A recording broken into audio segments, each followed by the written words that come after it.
వాళ్ళ సంతానం కానీ వాళ్ళ కుటుంబం కానీ ఉన్నతమైన స్థితికి పోతాయని మహాభారత్లో ఆ యొక్క పరీక్షితుడు పాము కాటుకు చనిపోతాడనమాట. మీకు తెలుసో లేదో, మహాభారతంలో పాండవులది అంతం అక్కడికే లాస్ట్ అయిపోయింది జన్మజయంతో. ఆ పరీక్షిత మహారాజు చనిపోయిన తర్వాత నరకానికి వెళ్తాడు. నరకానికి వెళ్ళిన తర్వాత ఆ యొక్క జనమజయుడు అర్జునుని కుమారుడు అభిమన్యుడు కుమారుడు పరీక్షితుడు కుమారుడు జనమజయుడు.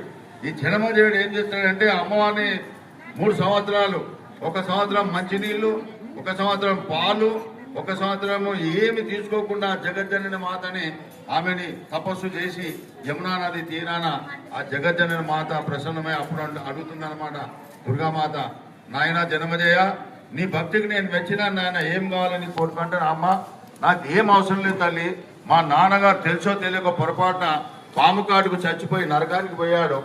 ఆ నరకాన్ని నుంచి స్వర్గానికి మీరు ట్రాన్స్ఫర్ చేయాల్సిందిగా నేను మనవి చేస్తున్నానని చెప్పి ఆ జనమజయుడు ఆ అమ్మవారిని కోరుకుంటే అప్పుడు ఆయన భక్తికి మెచ్చి అమ్మవారు ఆ యొక్క నరకంలో ఉన్నటువంటి తండ్రిని స్వర్గానికి ట్రాన్స్ఫర్ చేసింది అమ్మవారు.